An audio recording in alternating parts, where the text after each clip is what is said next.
¿Cómo sabemos que el rey del norte es el papado?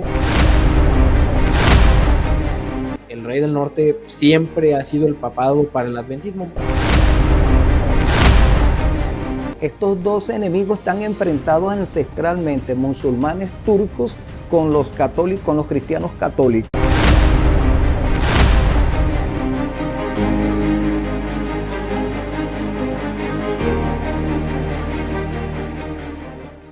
Vamos a orar para comenzar, hermano Isaac.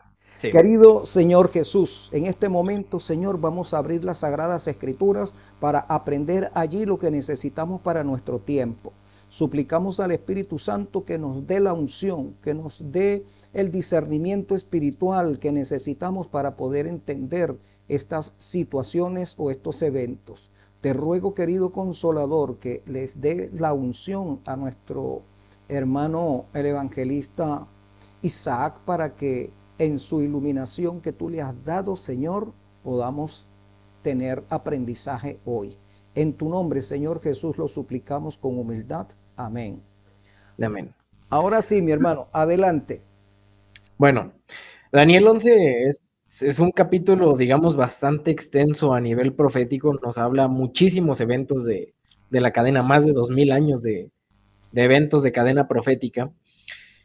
Yo me voy a centrar principalmente en los últimos versículos. Por ahí hay varias citas interesantes de Elena de White donde ella nos dice, hay una cita particular que la voy a parafrasear, dice, un espíritu de guerra está agitando al mundo. Dice que las escenas contenidas en el 11º capítulo de Daniel están casi completas. Entonces nos dice que el capítulo 11 está casi, pero no totalmente cumplido. Y nos dice que, ¿cómo se va a cumplir? Dice, un espíritu de guerra, un espíritu belicoso está agitando el mundo. Entonces, estas escenas tienen que ver con guerras. Entonces, muchas veces, pues, vemos a nuestro alrededor, vemos guerras y decimos, sí, son guerras y rumores de guerras, y ya. Y eso es todo. Vemos el bosque y no vemos el árbol, como usted decía. Así es. El asunto de Daniel sí nos da esos índices de qué está ocurriendo. Esta interpretación de Daniel 11 creo yo que no es tal cual la más popular, pero desde hace unos 20 años que yo sé que existe, o sea, no que yo la conozca desde hace 20 años, pero sé que existe desde hace unos 20 años, y no es lo mismo una interpretación que se hizo hace 20 años y se ha ido cumpliendo a que pues yo hiciera la interpretación ahorita y diga, mira, se cumplió así. No, esta interpretación es una que un hermano de la iglesia hizo y en 20 años ha ido sucediendo como tenía que suceder. ¿Por qué es importante esta interpretación? Porque nos va a llevar finalmente al tercer templo. Entonces, los versículos, según Ellen White, que faltan por cumplirse cuando nosotros estudiamos sus escritos, ella habla de que por lo menos hasta el versículo 39 ya está cumplido Daniel 11, lo que nos deja entender que del 40 al 45 no se ha cumplido o no se había cumplido en su tiempo. Entonces nosotros empezamos a leer. Dice el versículo 40, al cabo del tiempo, que para empezar esa frase en la Reina Valera que yo tengo aquí, 1960, está mal traducida. Cuando uno va al hebreo y, por ejemplo, tengo una Biblia King James, está bien traducido, es en el tiempo del fin o al fin del tiempo. Y bueno, proféticamente sabemos que el tiempo del fin comenzó en 1798 y a partir de ahí en adelante es el tiempo del fin. Entonces, uno podría pensar, bueno, el versículo 40 dice, en el tiempo del fin. Pero esta profecía no se empieza a cumplir en 1798, sino durante el tiempo que empezó después de 1798. Particularmente, estamos hablando del fin del tiempo del fin.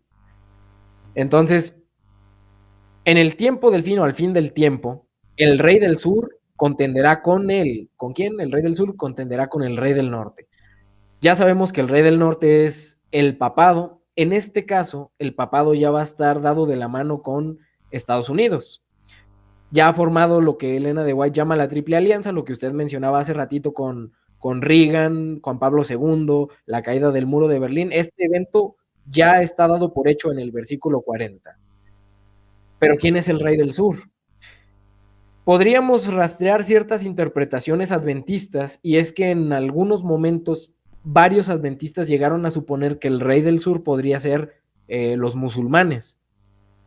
Y tiene todo el sentido del mundo, porque el rey del norte es el poder político, religioso, católico, y el rey del sur tiene sentido que esté al sur justamente de la visión del profeta, y serían el poder político y religioso del Islam.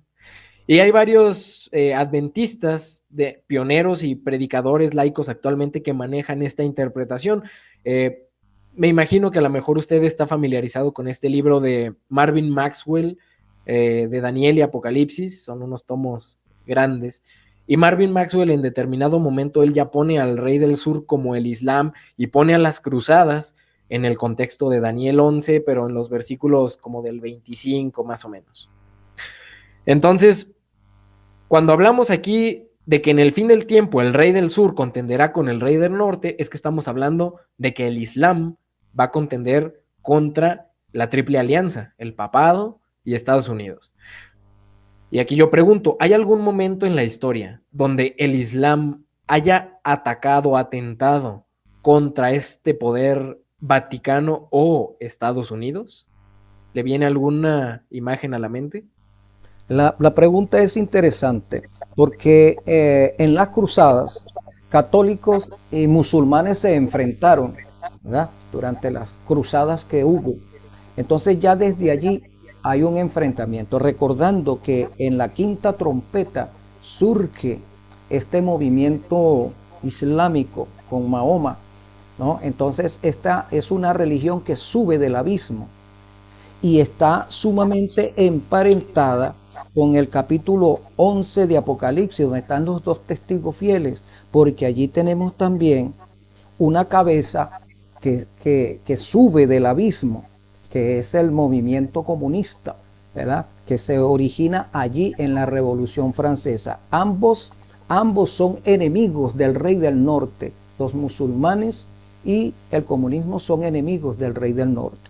Entonces, para este tiempo en que el rey del sur, en su cabeza, vamos a decirlo así, no le vamos a decir cabeza, le vamos a decir apéndice.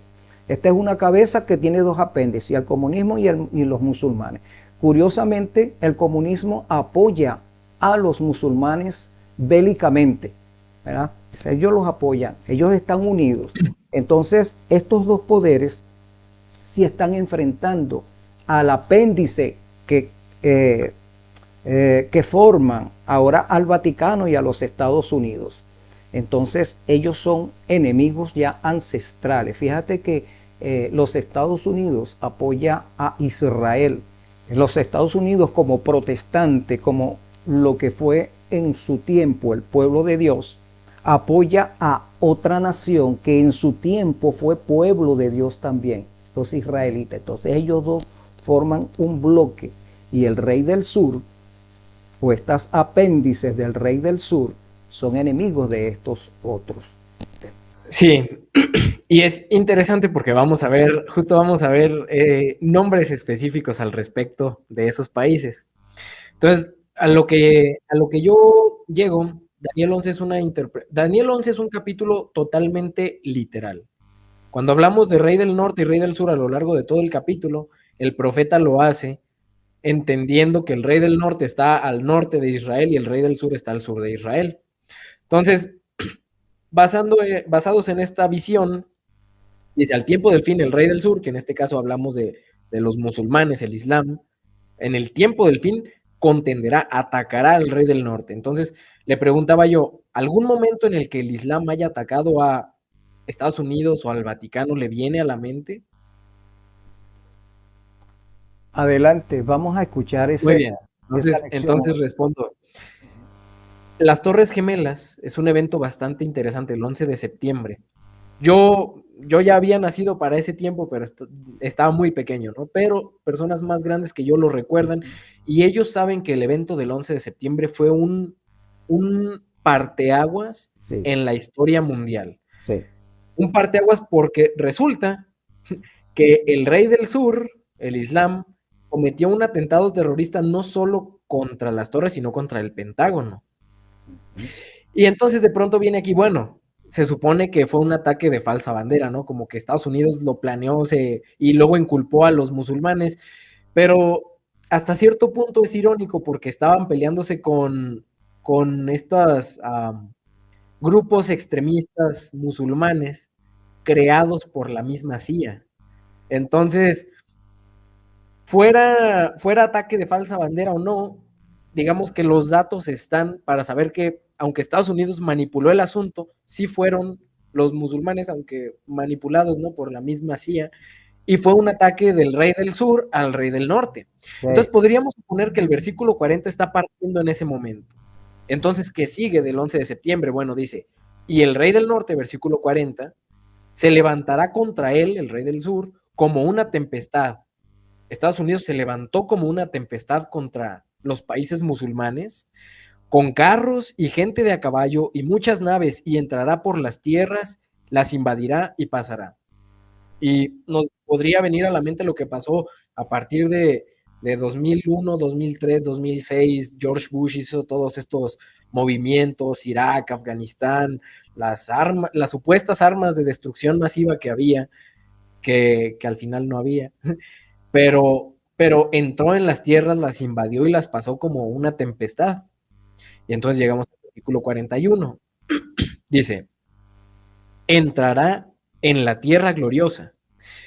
Esta frase es particularmente interesante porque no se cumplió como tal en ese momento. Estados Unidos no intervino militarmente en ese momento, pero nos recuerda a la forma, por ejemplo, en la que Daniel 9 nos dice, sí, 60, perdón, 69 semanas hasta que venga el príncipe del pacto y después vendrá un príncipe que destruirá la ciudad y el templo. No dice cuánto después, solo lo deja así como al aire y luego se regresa a interpretar la última semana de las 70. Entonces, a veces las profecías como que hacen una marca de, va a pasar esto después, pero no lo hacen en el orden exactamente cronológico. Sí, recordando que las profecías se presentan en forma de quiasmo, ¿no? Entonces, Exactamente. te presenta un escenario, de repente lo interrumpe, se va hacia el futuro y después se regresa nuevamente hacia su pasado para continuar en el escenario que había dejado. Y así es como donde nosotros como intérpretes podemos entrar y abrir el abanico para poder analizar cada uno de estos eventos que se están suscitando en ese margen de tiempo que nos da ese quiasmo. Exactamente. Entonces, esta frase únicamente, entrará en la tierra gloriosa, esa es la que el profeta va a dejar en ese futuro, que no se cumplió justo después del 11 de septiembre de 2001, pero que nosotros podríamos estar viendo cumplirse justo ahora delante de nuestros ojos, porque justo ahora Estados Unidos sí está teniendo una intervención más directa con Israel. Justo ahorita con la guerra en Medio Oriente, Estados Unidos está teniendo una intervención más directa, y esto no solo se refiere a Estados Unidos, sino que el papado también va a entrar en la tierra gloriosa en determinado momento cuando Estados Unidos le termine de abrir la puerta. Ahora, cuando hablamos de la tierra gloriosa, estamos hablando de Israel, de la tierra de Israel, porque bíblicamente no hay otra tierra gloriosa, pero bíblicamente no hay ningún versículo que sustente como tierra gloriosa a Estados Unidos. Lo que nos dice la profecía es que el rey del norte entrará en la tierra gloriosa, y para mí creo que estamos a punto de ver eso de una manera más directa porque Estados Unidos está interviniendo de una manera más fuerte militarmente en Israel. Pero continuando con la profecía, después del 11 de septiembre dice, y muchas provincias caerán, pero escaparán de sus manos Edom, Moab y la mayoría de los hijos de Amón.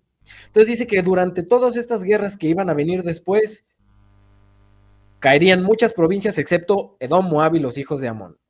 ¿Quiénes son estas provincias? Aquí se le está hablando a Daniel de territorios geográficos que él conoce y que actualmente nosotros también conocemos, porque cuando nosotros buscamos un mapa bíblico, dónde estaban esos lugares, y lo empatamos con un mapa de la actualidad, es que esos 3 lugares actualmente se llaman Jordania. ¿Por qué Jordania dice que no va a caer? Bueno, es que resulta que Jordania, aunque es un país islámico, es aliado de Estados Unidos y es un aliado del Vaticano. Y podemos ver cómo el Papa tiene unas relaciones excelentes con Jordania. De pronto le llevan, el rey y la reina le llevaban algunos regalitos al papa y el papa les daba sus regalitos de regreso. Tienen unas excelentes relaciones. Y como aquí el punto es pelearse con el rey del sur, con los que no son amigos del papa, pues ellos no entran en esta categoría. Por eso es que Edom, Moab y los hijos de Amón o Jordania van a escapar de la mano del rey del norte. Pero el versículo 42 nos dice que el rey del norte extenderá su mano contra las tierras y no escapará el país de Egipto. Estados Unidos ha intervenido militarmente en Egipto después del 11 de septiembre, no tal cual, pero sí hubo algo que pasó del 2010 al 2012 que se llamó la Primavera Árabe. Fue un movimiento político-social donde la gente salió a manifestarse en contra de las dictaduras que estaban en ese momento. ¿En qué países? Bueno, voy a mencionar primeramente, aquí dice la profecía que era Egipto, y sí, Egipto fue uno de los que la sufrió, fue uno de los que más noticia tuvo. Si no mal recuerdo, fue ahí donde creo que hasta una persona se inmoló en vivo en los noticieros.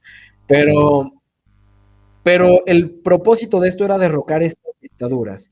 ¿Por qué? Bueno, resulta que la CIA tenía ciertos intereses en petróleo y gas que había en estas regiones y para esto necesitaba desestabilizar esos gobiernos. Y justamente las redes sociales jugaron un papel súper importante para que la gente se pudiera organizar y protestar contra estos gobiernos, pero ¿quién estaba moviendo detrás?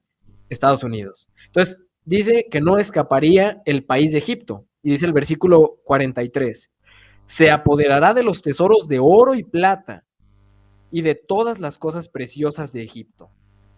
Oro y plata. Es interesante porque, les digo, me hubiera preparado una diapositiva por lo menos para este artículo. Estados Unidos estaba interesado en gas y petróleo en ese momento. Ahí Oro, están las cosas.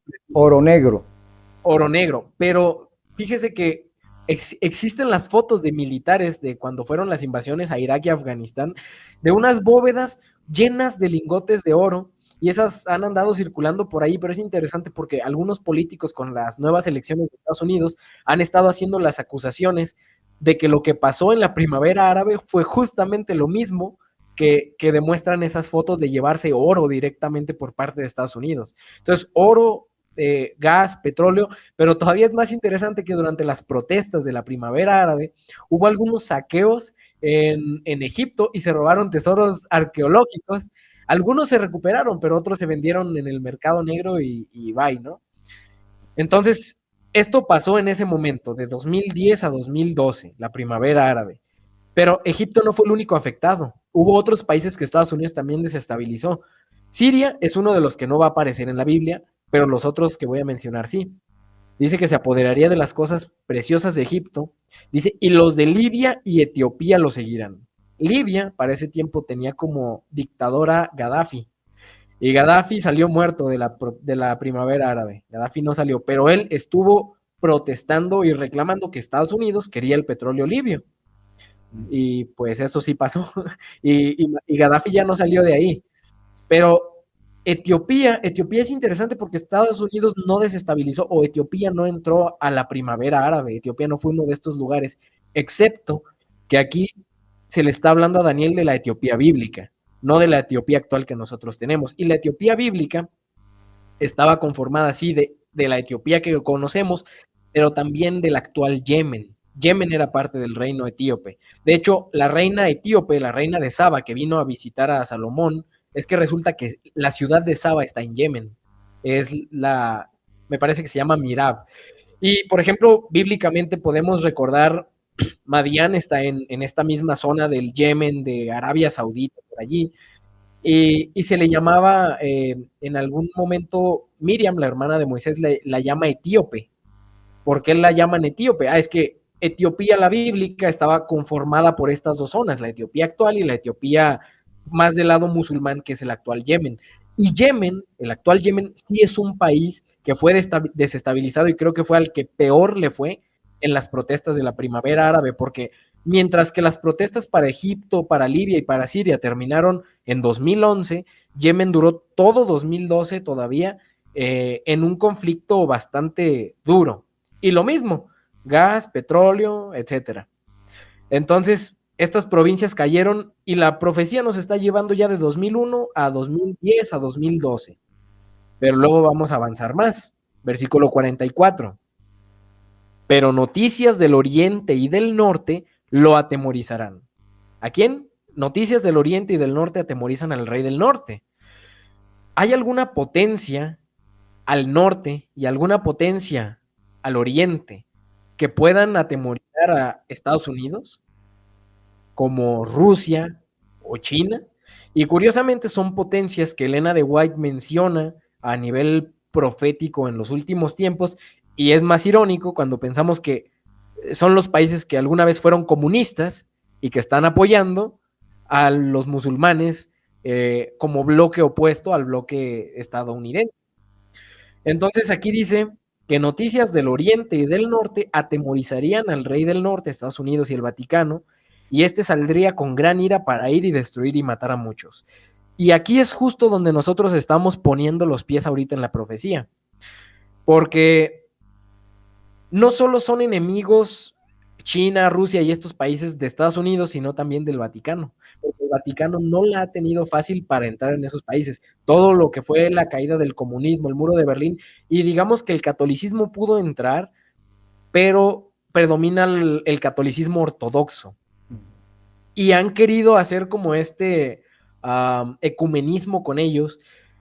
Y parece que iba marchando bien la cosa, pero parece que al final no. Y justo cuando parece que los ortodoxos se echaron un poquito para atrás es que empezó la guerra en Rusia y Ucrania. Y nosotros en el canal hemos mostrado algunas cosas interesantes. Por ejemplo, en la Segunda Guerra Mundial, el Papa sabía que Hitler tenía planes de invadir Rusia con por lo menos 2 meses de antelación.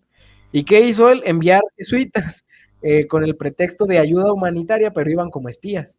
Y esto lo sabemos porque Rusia fue la que desclasificó estos archivos de la KGB. Y por ahí nosotros los presentamos en nuestro canal. Pero ahora que está la guerra en Rusia y Ucrania, Rusia ha prohibido organizaciones católicas como Cáritas, los Caballeros de Colón. ¿Por qué? Porque algo saben que el catolicismo romano está haciendo mal ahí. Y la religión ortodoxa y católica han sido dos puntos que han estado conflictuados a tal punto que, por ejemplo, los ucranianos, que ahorita son los que están enemigos, se cambiaron su calendario de festividades, ya no celebran las fiestas como la Navidad, no la celebran como la iglesia ortodoxa católica, sino se cambiaron a las fechas romanas. Y esto pasó justo en estas etapas de la guerra con Rusia. Entonces vemos que detrás del conflicto entre Rusia y Ucrania hay un interés religioso y está Estados Unidos financiando a Ucrania para que pues se peleen por él, para él no entrar directamente, pero lo que la profecía nos dice es que en determinado momento va a haber una confrontación directa entre Estados Unidos, Rusia y las naciones del Oriente, como lo son China, y basta con ir a ver un poco de geopolítica, y es que Estados Unidos también está preparando estos planes por si se llega a dar esa situación. Ahora, yo menciono a Rusia en la profecía porque es bastante interesante, sobre todo en el contexto de Israel. Ahorita, si quiere, ahorita vamos a ver por qué. Entonces, después de que dice el 44, noticias del oriente y del norte atemorizarán a este rey del norte, y él saldrá con gran ira para destruir y matar a muchos, va a haber una guerra. Dice que plantará las tiendas de su palacio entre los mares y el monte glorioso y santo, pero llegará a su fin y no tendrá quien lo ayude. Entonces aquí luego Estados Unidos va a entrar en la tierra gloriosa, como decía el versículo 42, 41, va a entrar en la tierra gloriosa, va el papado a plantarse entre los mares, mar Mediterráneo, mar Muerto, en el monte del templo. ¿Por qué? Porque ahí va a haber un templo. Ahora, ¿por qué es relevante justo este punto? Bueno, Ezequiel 38 y 39, que no lo voy a abordar como tal, pero lo doy como referencia, nos narran algo que es la guerra de Gog y Magog. Y proféticamente nosotros como adventistas entendemos que esto es después del milenio. Después del milenio nos dice que se reunieron las naciones de Gog y Magog y atacaron a la Nueva Jerusalén. Y es correcto, Elena de White da totalmente por válida esta interpretación, pero pioneros como A.T. Jones, hacen una investigación histórica y nos dice que desde el siglo X a Gog y Magog ya se les identificaba como Rusia. Benjamín Netanyahu, habíamos visto en la ocasión anterior, él reconocía que el Antiguo Testamento dice que Rusia va a atacar a Israel. Y es que cuando la Biblia nos habla de Gog y Magog, lo del príncipe de Mesec y Tubal, pues es que los vocablos evolucionaron con el tiempo y Tubal es Tobolsk y Mesec es Moscú. Ahí A.T. Jones hace toda su explicación al respecto. Pero para entender de qué va esto, es que los judíos tienen sus propias interpretaciones y no es que sean, digamos, como tal, erróneas, solo mal enfocadas. Mal enfocadas.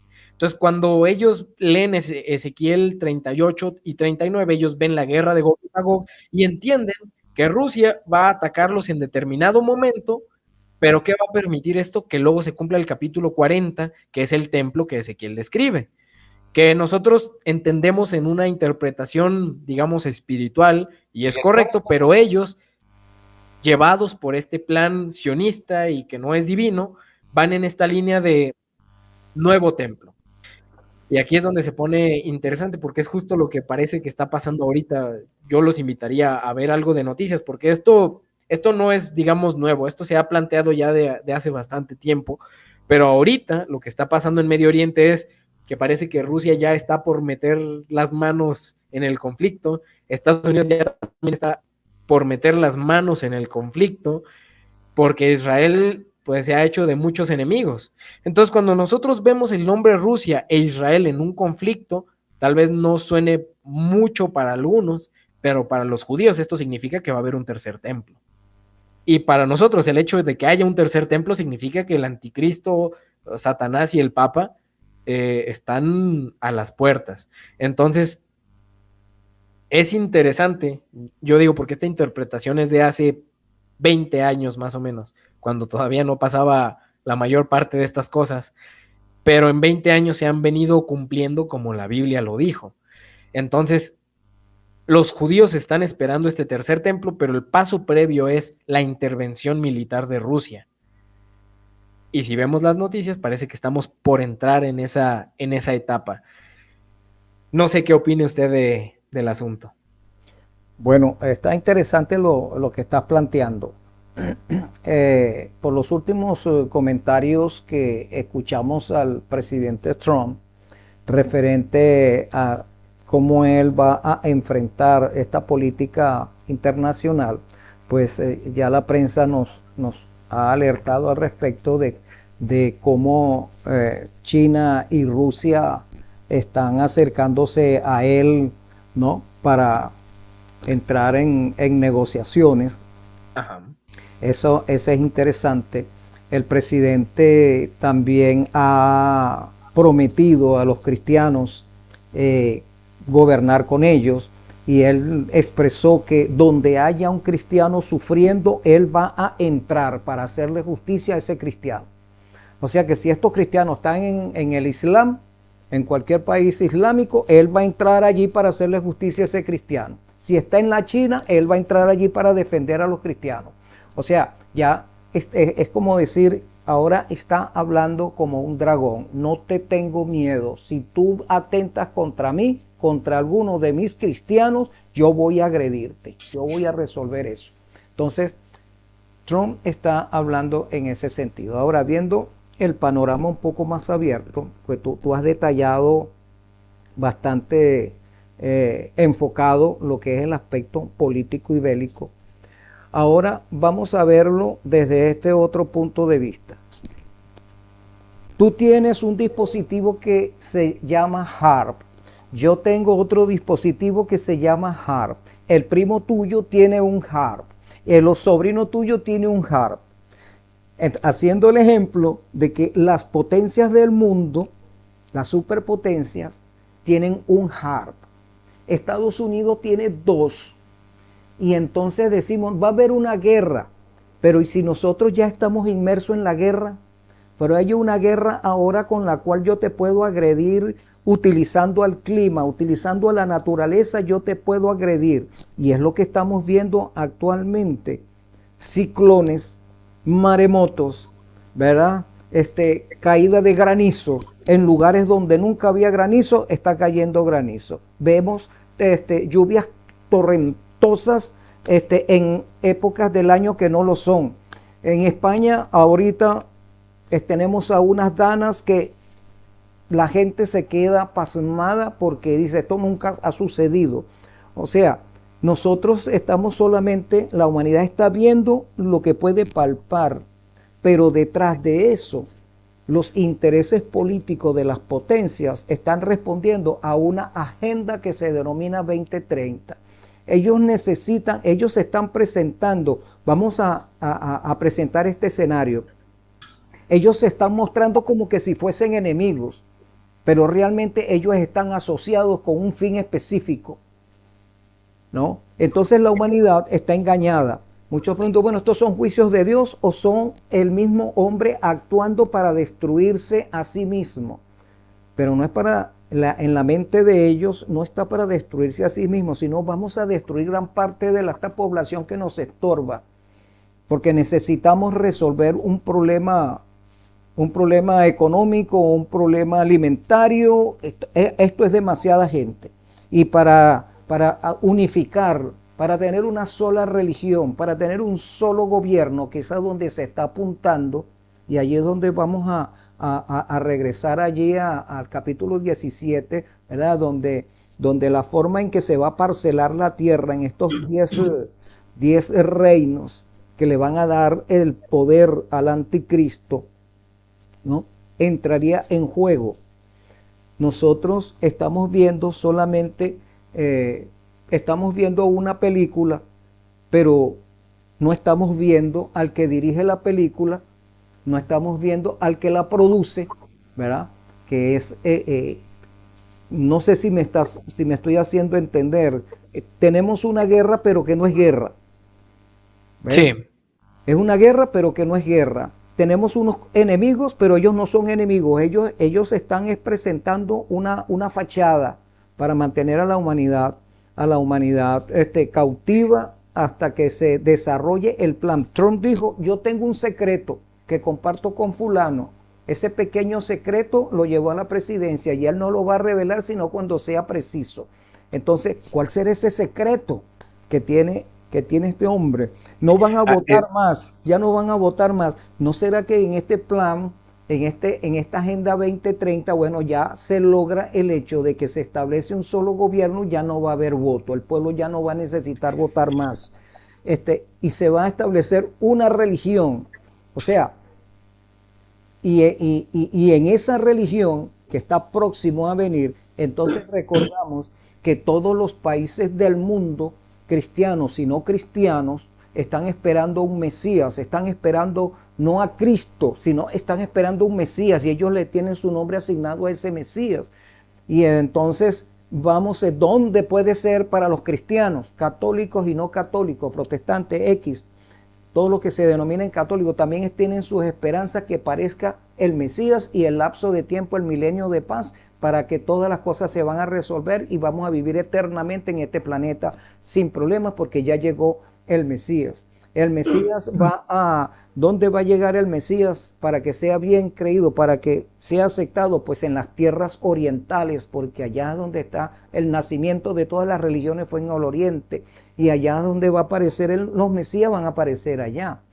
Y finalmente el templo de Jerusalén, donde está la mezquita de Amán. Bueno, esa mezquita no sé cómo la irán a quitar, o si esa mezquita la van a transformar, o si esa mezquita le van a abrir otros 2 espacios para que estén católicos y judíos junto con los musulmanes. Algo va a suceder. Yo escuchaba a un predicador muy famoso que está en Estados Unidos, él decía también eso. Algo va a suceder, como que tiene que ser algo impensable que va a hacer que las religiones se unan. ¿Qué puede ser? Una nave espacial que esté allí. Es Arturo Quintero. Arturo Quintero. Así es, me gustó esa exposición porque realmente dice, ¿qué puede ser tan impresionante que haga que la humanidad se una? No, pues ahí aparece una nave madre que nunca hemos visto y resulta que están bajando extraterrestres. Bueno, llegó el Mesías. Entonces, así mismo van a aparecer después que todas las cosas estén cuajadas, que esté el rompecabezas esté armado, ¿no? Y dentro de ese rompecabezas, bueno, va a existir ese otro templo, no el templo que nosotros los que decimos que no nos vamos a dejar engañar por lo que está sucediendo, no vamos a salir a ver, bueno, sí, Cristo llegó allá a Jerusalén o Cristo anda caminando por, ya nosotros lo sabemos, pero los que sí están esperando la cristalización de sus esperanzas, sí va a existir el templo porque el engaño tiene que ser perfecto, ¿verdad? Sí.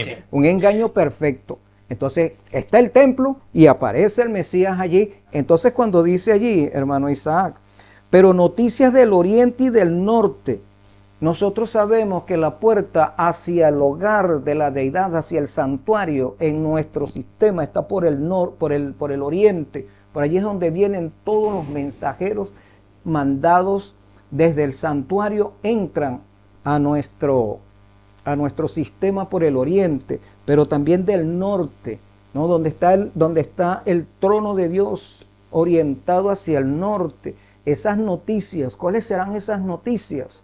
El alerta, el triple mensaje angélico, Cristo anunciando, vengo, está convocando a su gente, haciéndome uso de las palabras que están en Apocalipsis 16, que la bestia, el falso profeta y el dragón están convocando a la humanidad para una gran batalla, y Cristo también está haciendo su convocatoria.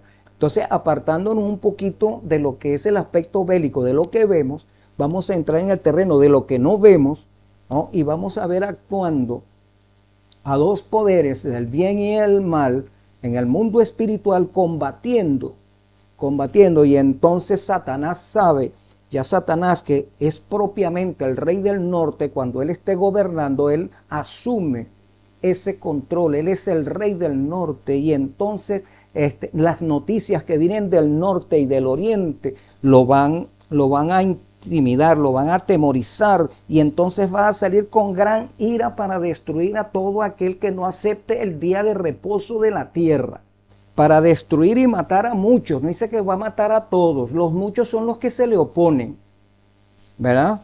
Y plantará las tiendas de su palacio entre los mares y el monte glorioso. O sea, el templo va a funcionar, va a existir el templo. Y santo, más llegará a su fin. Y en ese momento, cuando él esté gobernando, Satanás, en el monte glorioso, allí ya nosotros sabemos, esto se terminó. La tierra tiene que ser sacudida por ese tremendo terremoto, Cristo anunciando el día y la hora a su pueblo. Vendrá la resurrección de los 144,000 que están en el descanso, ¿verdad? La resurrección parcial. Y el rey del norte, el rey del norte falso, más llegará a su fin y no tendrá quien le ayude. Entonces, allí nosotros podemos ver en ese recuento que tú nos haces, yo sé que tienes mucho más para explicarnos, para que nosotros estemos alerta, hermano. Estamos en estos 3 últimos versículos de Daniel 11. Sí, ahorita que usted mencionaba a Trump, que tiene un secreto. Bueno, quién sabe si estas vayan a ser las últimas elecciones, porque es algo que también está planteándose por mi cabeza por varias razones, ¿no? Pero hablando del secreto, no digo que este sea ese secreto, pero hace ya como por 2020, a lo mejor un tanto antes, ¿no? Tal vez como por 2018, no recuerdo, cuando Trump todavía era presidente. Un miembro israelí de la defensa aeroespacial israelí, si mal recuerdo, porque no, es una noticia que presentamos en nuestro canal, pero ya es una noticia de hace bastante tiempo y no la tengo fresca. Pero él dijo que Trump había estado a punto de revelar que hay una confederación espacial como de mundos. Y que Trump había estado a punto de revelarlo, pero que no lo hizo. Y es algo que me llamó la atención en el contexto de lo que usted mencionaba. Algo grande va a pasar, ¿qué va a pasar? ¿Por qué Trump regresó? ¿Qué sabe Trump? Extraterrestres, una nave madre, no sé, no podemos trazar un mapa exacto del futuro, pero tenemos estas partes del rompecabezas que nos van dejando ver más o menos cómo va a evolucionar el asunto. Sí. Ahorita que menciona, y justo en este contexto, ahorita que usted mencionaba lo de las noticias del Oriente y del Norte, bueno, la interpretación que menciona usted, sí, pues sí la conozco, es, digamos, la interpretación más como espiritualizada, ¿no? De los símbolos espirituales. Yo me voy más por la línea literal, pero me parece interesante en el contexto de, es la sexta plaga, cómo la interpretó Urias Smith. Y Urias Smith dice, citando Apocalipsis 16, 12, dice, el sexto ángel derramó su copa sobre el gran río Éufrates. Y aquí Urias Smith hace una interpretación de que, bueno, en el Apocalipsis, pues el río, las aguas representan gente, naciones, y el hecho de que hable del río Éufrates habla de la nación de Turquía, porque pues el río Éufrates ahí se ubica. Entonces aquí Urias Smith hace esa interpretación de que Turquía tiene otra vez una implicación profética como el río Éufrates, y sobre ella se derrama la plaga, sobre ella se derrama la copa, y dice que el agua o la gente, interpretándolo, ¿no? El agua de este se secó para preparar el camino a los reyes del Oriente. Entonces Urias Smith dice, ok, hay unos reyes del Oriente que precisamente calzan con lo que Daniel nos dice, unas noticias del Oriente y del Norte, pero Turquía está en medio, entonces Turquía tiene que abrir espacio para que estos reyes puedan pasar. ¿Y para qué? Dice el versículo 13, vi salir de la boca del dragón, de la boca de la bestia y de la boca del falso profeta 3 espíritus inmundos semejantes a ranas. Y esto es interesante porque Elena de White en El conflicto de los siglos, en el capítulo de ¿Pueden hablarnos nuestros muertos?, tiene un párrafo bien interesante donde dice que el contactarse con los espíritus de los muertos es algo que se practicaba desde el tiempo de los judíos, pero aquí viene la frase interesante. Dice, los espíritus, como solía llamarse a los visitantes de otros mundos, son espíritus de demonios. Y entonces ella pone un paréntesis donde cita 3 versículos, y uno de esos 3 es justamente este versículo. Entonces ella dice, los visitantes de otros mundos son espíritus de demonios. Y cuando pone este versículo aquí en este contexto, vi salir de la boca del dragón, de la bestia y del falso profeta 3 espíritus inmundos a manera de ranas, es que parece que nos está hablando de extraterrestres, de estos visitantes de otros mundos, según como ella plantea Elena de White ahí en el conflicto, porque esa es la cita que ella utiliza para decir que los visitantes de otros mundos son los espíritus de demonios. Sí, Y qué casualidad. De hecho, voy a atajarte allí un momentico. Sí. De los extraterrestres, como dijimos en el programa pasado, pues los demonios son extraterrestres, ellos no son terrestres, ¿verdad? Pero haciendo las aplicaciones con respecto a los reyes del Oriente, tenemos una segunda aplicación, que no son solamente los reyes del Oriente, o sea, Cristo y sus ángeles viniendo en su segunda venida, son los reyes del Oriente. Encontramos que las 5 religiones más importantes del mundo, las que se originaron en el Oriente, también son considerados reyes, los reyes del Oriente. El río Éufrates baja y los reyes de Oriente bajan, ¿verdad? Bajan las aguas y entonces ahora van a bajar los reyes del Oriente. ¿Hacia dónde bajan? ¿En qué sentido bajan? Estas religiones importantes, el budismo, el islamismo, el judaísmo, el cristianismo apóstata, ¿no? Bajan e invaden Occidente. Las religiones cristianas, las denominaciones cristianas, mejor dicho, han sido invadidas por las culturas, por estas religiones que provienen del abismo también, que son producto de estos extraterrestres, de estos demonios, han bajado hacia Occidente, se han introducido en la religión cristiana y la religión cristiana ha apostatado, absorbiendo las creencias de estas religiones. El budismo, el yoga, sus simbologías, la nueva era. Nosotros los cristianos hemos sido absorbidos por ellos. en ese sentido también es una aplicación de este versículo, de esto que estás planteando. Entonces tenemos dos aspectos para no perder de vista uno del otro, porque los dos pueden ser aplicables y los dos están trabajando, estas dos aplicaciones están trabajando simultáneamente, se nos están dando en nuestro tiempo. Adelante, mi hermano. Eso es un punto bien interesante de la profecía cuando se puede ver desde más de una perspectiva y eso no hace que una interpretación esté correcta y la otra no, ¿verdad?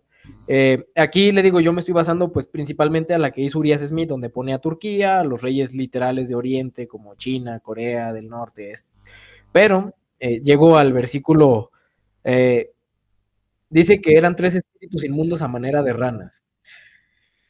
¿Cómo es que, y es lo irónico, ¿no? Así es como los describió Juan, así es como a él se le afiguraron. ¿Cómo es que se ven estos extraterrestres de la cultura popular? ¿No parecen medio ranas? Creo que tal vez Juan estaba tratando de describir con lo que él sabía, pues se parecen a esto, esos espíritus inmundos, ¿no? Pero son espíritus de demonios, dice el versículo 14. Son espíritus de demonios que hacen señales y que van a los reyes de la tierra de todo el mundo para reunirlos para la batalla de aquel día del Dios Todopoderoso. Entonces, esto nos habla, ahora sí llegamos a este asunto de el Armagedón, porque es la batalla del gran día del Dios Todopoderoso.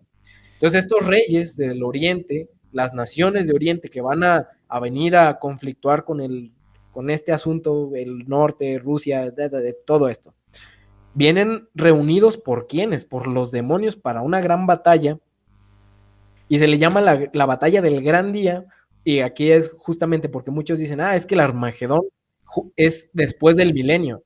Es que la batalla no se llama la batalla del final del gran día, se llama la batalla del gran día. La batalla empieza cuando Cristo vuelve, y es que ahí empiezan 1000 años de la tierra desolada, y la batalla aquí no les va a durar nada. Dice que Cristo viene y son fulminados por su gloria, ¿no?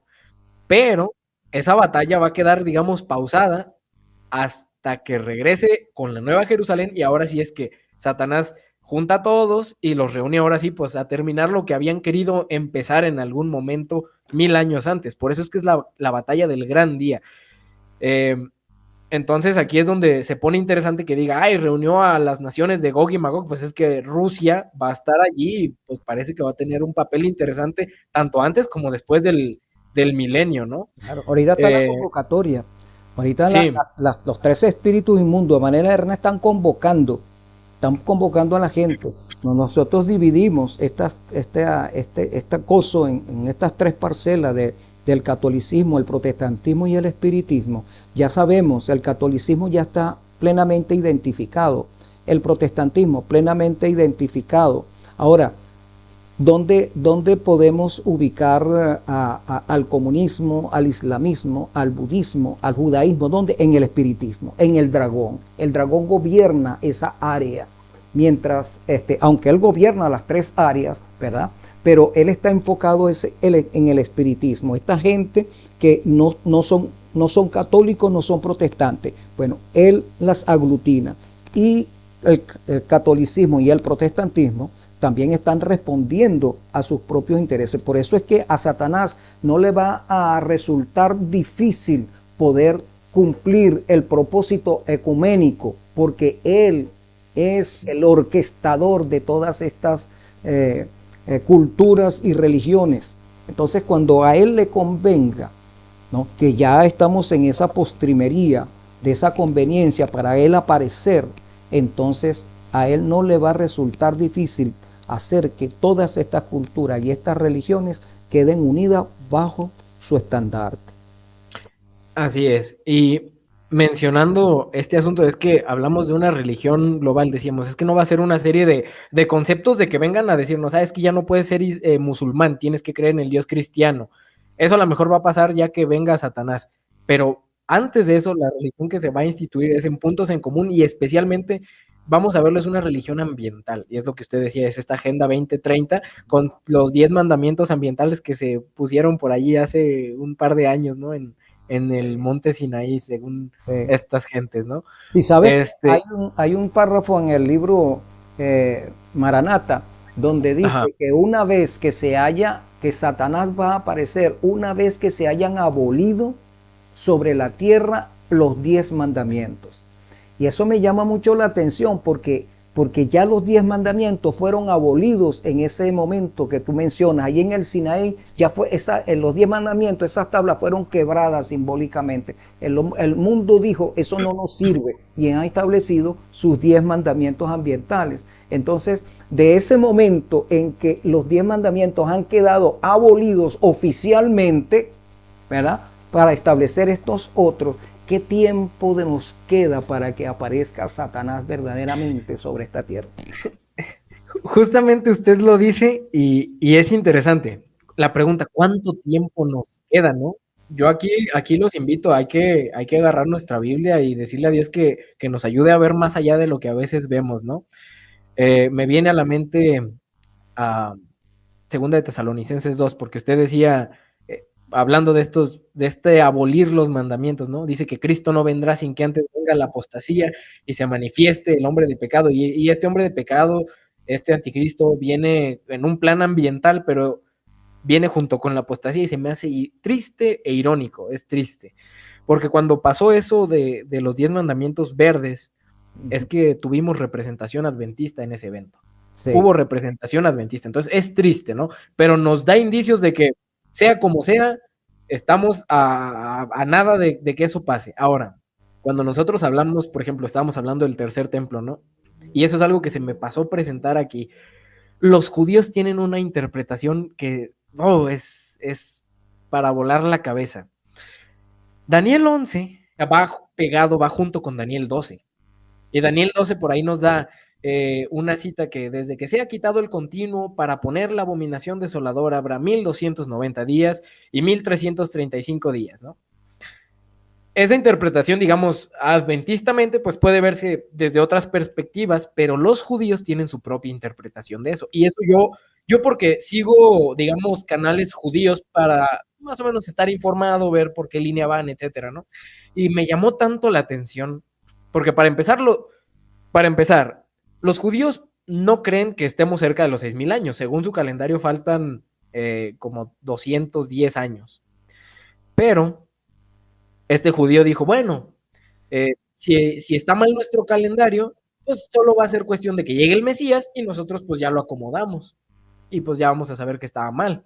Dije, ah, qué fácil, ¿no? Entonces, pues solo es cuestión de que llegue el Mesías y ya van a saber que, como dice el conflicto, va a empezar el milenio largamente esperado, porque los judíos esperan que el Mesías llegue en el 6000 para poner el séptimo milenio de paz.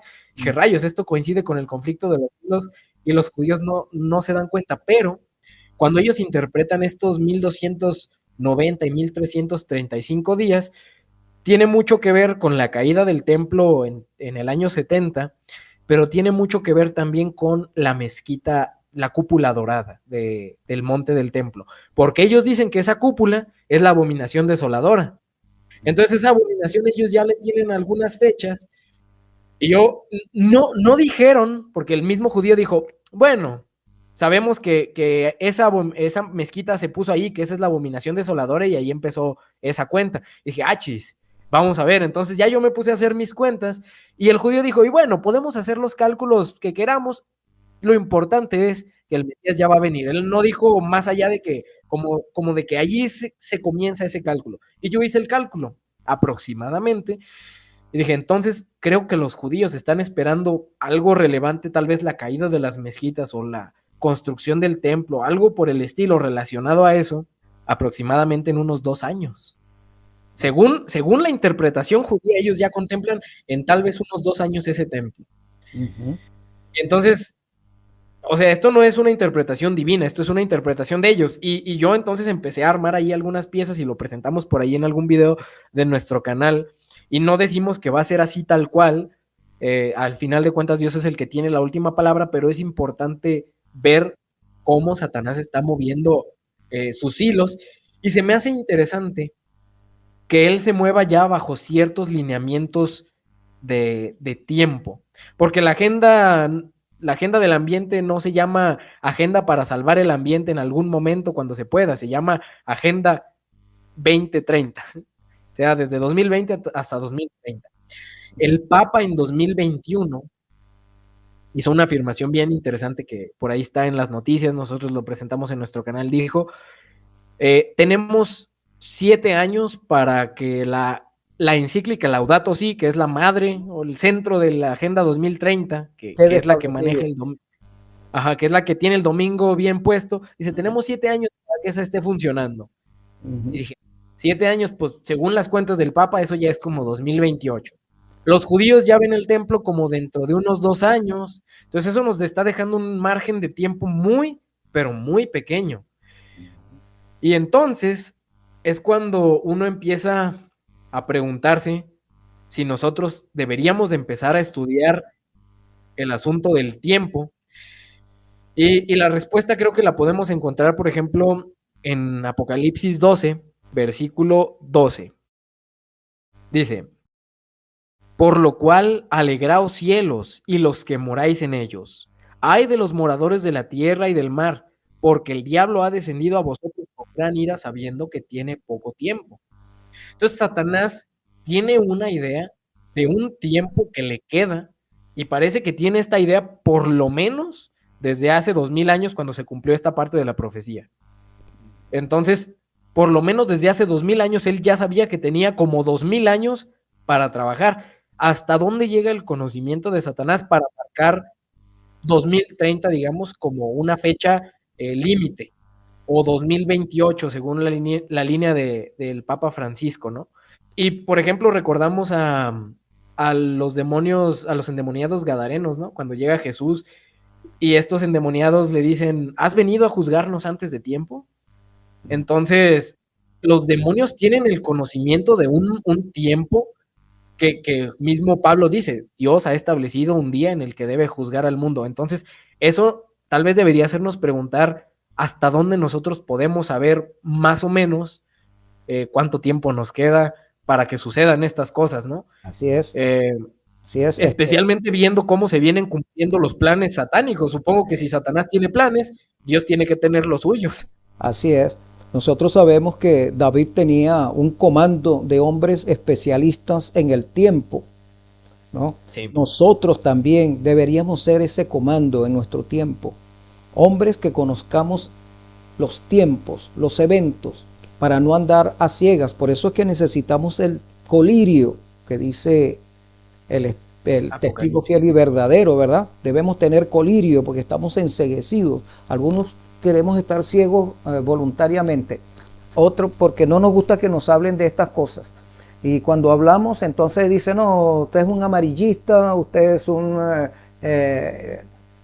le gusta escandalizar porque tenemos mucho tiempo. No se preocupe por eso, escuché yo a un predicador. No se preocupe por eso. Viva su vida cristiana sin preocuparse por esas cosas.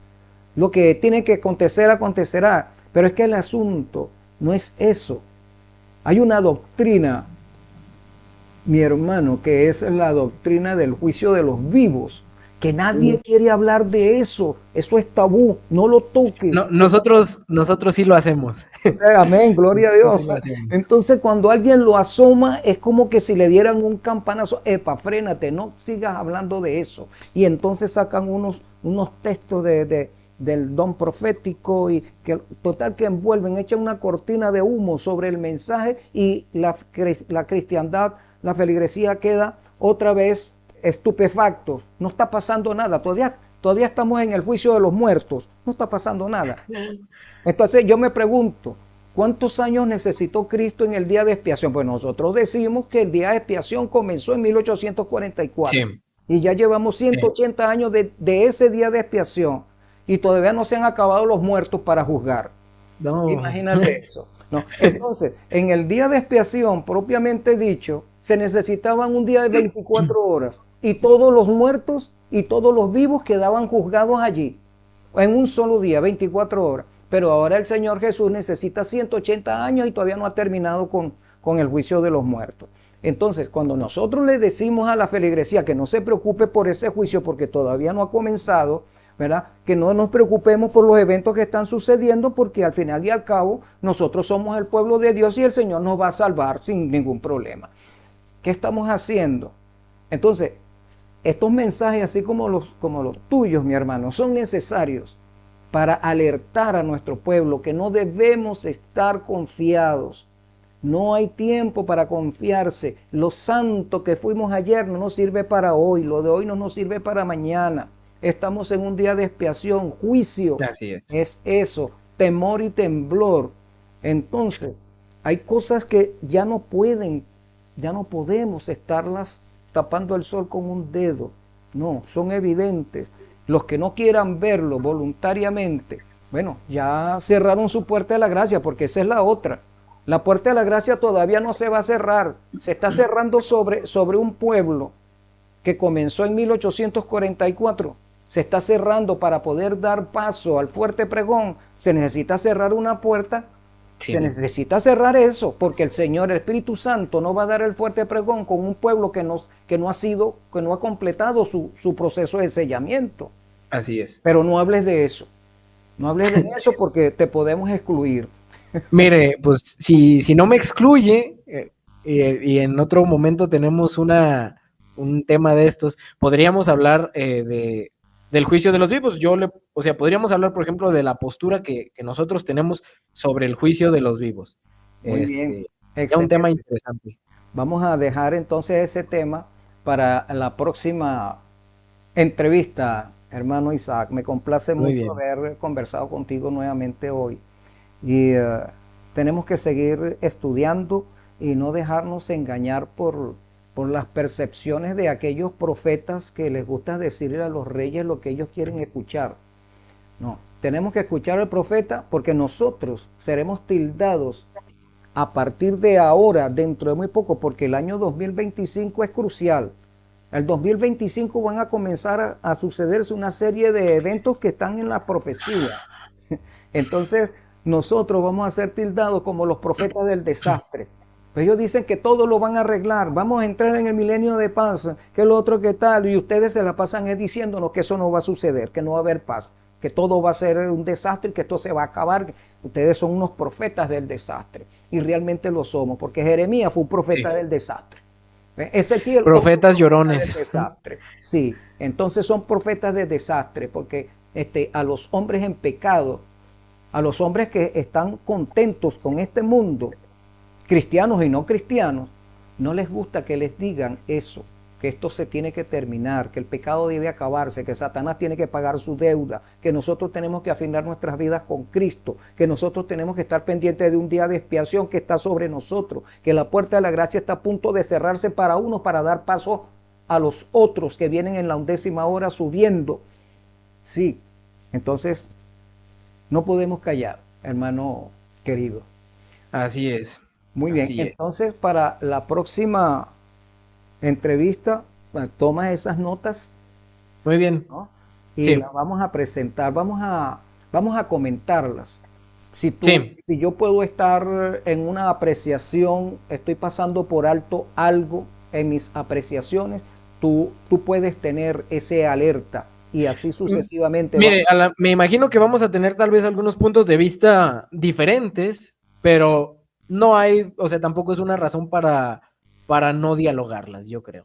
Claro. Pero es interesante hablar sobre el juicio de los vivos. Así es, porque la palabra nos dice: en multitud de consejeros hay sabiduría. Entonces, juntamos dos consejeros y vamos a ver qué sabiduría sale de allí, porque esa es la promesa. Bueno, hermano querido, les comento a nuestros hermanos y amigos que nos han sintonizado que el canal de nuestro hermano Isaac se llama Caballeros de Elías, ¿no, querido hermano? Los Caballeros de Elías los pueden conseguir por allí en YouTube para que vean sus programas, que son bastante interesantes. Nos llevan al comienzo de la historia, cuando comenzó esta simbología satánica y cómo esa simbología nos ha alcanzado en nuestro tiempo. Los reyes del oriente han bajado y nos han traído todos sus dioses y nosotros los estamos adorando sin darnos cuenta. Algunos se han dado cuenta, pero otros no quieren darse cuenta, no quieren aceptar lo que es así. Así como el culto a la Navidad, que es un culto traído de allá, pero que también surgió por otro lado en Europa. Bueno, entonces estamos adorando allí a... Dime, ¿qué vas a decir? Bueno, yo iba a comentar, justo vamos a hablar del tema de la Navidad, nada más que también mantengan la mente abierta, porque va a ser, creo que va a ser un tema hasta cierto punto polémico, porque el punto de la serie de Leviatán es mostrar que Satanás no se inventó absolutamente nada, todo se lo ha copiado a Dios. Entonces va a ser un tema, son temas complicados. De hecho, justo estamos por abordar el tema de la Trinidad y pues, es un tema también complicado para algunos Muy, adventistas. muy complicado. Tenemos a los arrianos, tenemos a los sabelianistas, tenemos a los nestorianos. Total que Elena de White nos dice que para el tiempo del fin la doctrina de la deidad no será entendida. O sea que habrá una gran confusión con respecto a esa doctrina. No está sucediendo nada que ya no se nos haya alertado. Así es. Así es. Bueno, mi hermano, yo te mando un fuerte abrazo. Y Yo también. gracias, mi hermano. Saludo a tu hermano, a tu familia y nos vamos a ver el próximo jueves. Bueno, Muy ahora bien. me toca a mí terminar con una oración y luego tú Excelente. vas a despedirte. ¿Ok? Oremos. Querido y amantísimo Dios, gracias, Señor, por nuestro hermano que nos ha traído esta clase en el día de hoy. Gracias por iluminar nuestras mentes a través de él. En tu nombre, Jesús, agradecemos esto. Amén. Ahora sí, mi Amén. hermano, despídase usted. Si también quiere orar, hermano, ore, porque eso lo necesitamos. Vamos a hacer una pequeña. Oremos. Padre nuestro que estás en el cielo. Señor, queremos únicamente agradecerte por el don de Cristo y pedirte que nos des el Espíritu Santo para estar preparados para tu gran día. En el nombre de Jesús. Amén. Amén. Bueno, mi hermano, un gran abrazo. Igualmente, hermano. En contacto.